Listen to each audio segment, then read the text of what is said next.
Hi, hello, welcome to Spell Day. We're covering a spell every single day of the year from the 5e PHB plus 3. Those sorcery spells are homebrew spells. We're at plus 2 at the moment. You can head back in the playlist to find them. And today's spell is Sequester.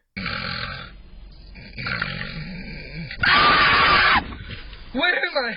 What was that? 7th level transmutation, cast in time for 1 action, range of touch, components verbal somatic material, a powder composed of diamond, emerald, ruby, and sapphire dust worth at least 5,000 gold pieces, which the spell consumes. Duration until dispelled. By means of this spell, a willing creature or an object can be hidden away, safe from detection for the duration. When you cast the spell and touch the target, it becomes invisible and can't be targeted by divination spells or perceived through scrying sensors created by divination spells. If the target is a creature, it falls into a state of suspended animation, time ceases to flow for it, and it doesn't grow older.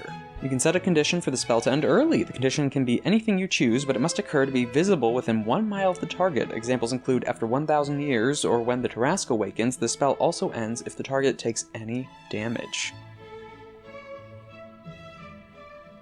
It really suck if your warrior that's been asleep for 1,000 years gets woken up by a rock falling on his head. The action makes this weird, because that means it can be done in a pinch. Okay.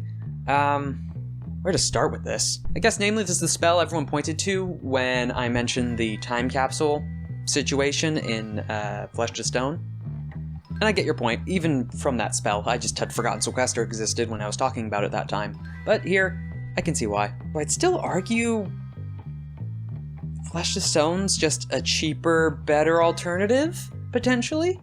Namely because of the spell slot and the cost.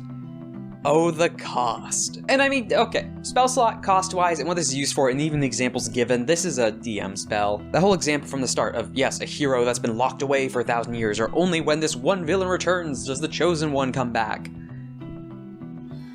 With the clause, unless they take any damage.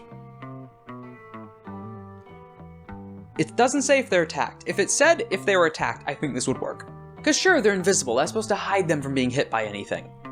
But the example of the rock, I wasn't just making that as a joke or rocks fall, everyone dies.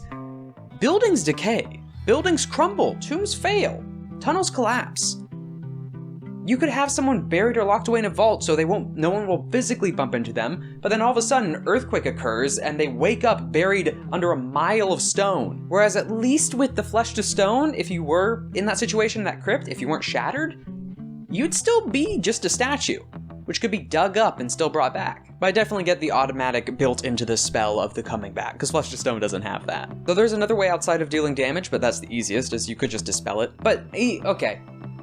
In the hands of a player, I don't know when you're going to use this, though I do have one example, which is if you need to camp, rest, or hide in, like, a bed of a cart, some crates. Like, if you're going like, okay, we're going to be stowaways, we're going to get in crates on a ship, so you don't need to get up, cast spells, rest, and all the usual things you need to do daily.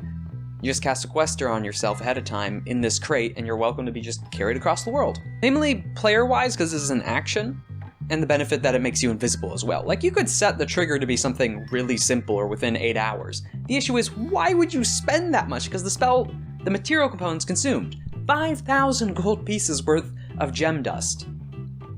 Well, specifically certain kinds of gems. It's not just gem dust listed like in Teleportation Circle. But 5,000 gold pieces in a 7th level spell slot. This is the spell for congrats. The heroes or adventurers have brought the item, the cursed item, the holy weapon item, back to whoever they're giving this back to for protection. A person there, cast Sequester on it, done, good. Again, that's an NPC casting it. That's probably the situation you're most likely to just bump into it actively being cast. Because this is a retroactive DM spell. There's been stuff like that before. Basically, any weird architecture you see that's kind of a retroactive spell effect. As in, the players aren't actively seeing it being cast in the campaign, but the spell has had an impact on the setting and game that they're playing in right now. So, weird architecture, things like fabricate, move earth, plant growth, etc. I'm off topic. So, this is a retroactive DM spell. This is for all the items that vanished from history and have reappeared again at this epic epoch of this one specific moment, the villain coming back, this lich resurrecting, this vampire becoming dominant again. That's what this is for. Sorry you burst your bubble, but that's that to a point? Like, okay, you could do the self-preserving thing, or the preservation thing, or the time capsule thing. that still works. I just don't think it'd be as common. I mean, yes, in the situation of but it's in the story sense that I just brought up, of like this ancient hero or this ancient villain keeping themselves away from everything and then rising when this prophecy comes back again. That's the trigger. Though there is also the situation of, like, a mummy. My tomb's been disturbed with anything visible within 1 mile. Like, they enter your tomb. If this door ever opens, or the sunlight ever touches this coffin, they wake up, and stuff like that. Because outside of those already present fantasy tropes, this isn't gonna build on much. I mean, yeah, it's a preservation thing, but it's just a component cost and spell cost. Flesh to Stone, for a similar effect, yes, needs a second spell and still a cost to get them out of it. But in the meantime, it's lower level and a lower cost per individual, and you don't have the issue of any point of any damage. Just a single point, enough to wake up and ruin the 7th level spell. Imagine if you're that adventurer sealed away forever, and all of a sudden this like one kid poking around with a stick, like, oh, what are you? Wakes you up on accident 500 years before the prophecy. It sounds like a manga. Same thing goes for the items of this item being locked away or forbidden or thrown off, hidden away. Because it protects against divination, so you can't just like, hey, where's this ancient cursed item? And go and find it. 4 out of 10. 4 out of 10 because it does allow for everything I just brought up. It allows for all those common fantasy tropes. It allows for things to be locked away. It does protect from divination, makes you invisible, and like suspends your animation. Those are all fantastic. Any point of damage knocking you out of it, any. It's not an attack. If it was labeled as an attack, that would fix this issue for me. But it's any point of damage, any disturbing.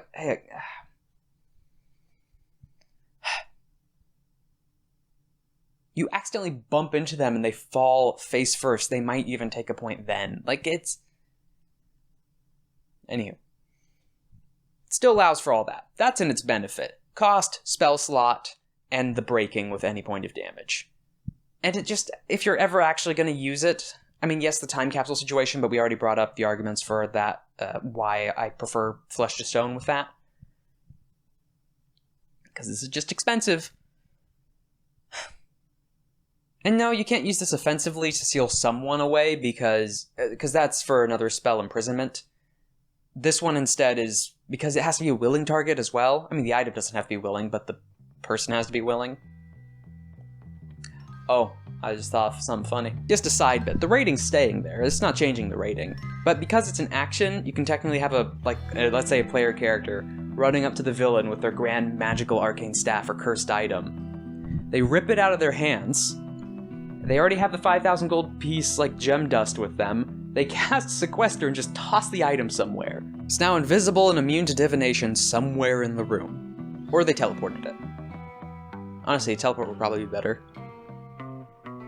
That'd probably take 3 actions at least, combo-wise, but that's, if you ever want to, like, just annoy your DM by getting rid of a big, scary magic item, that's how you do it.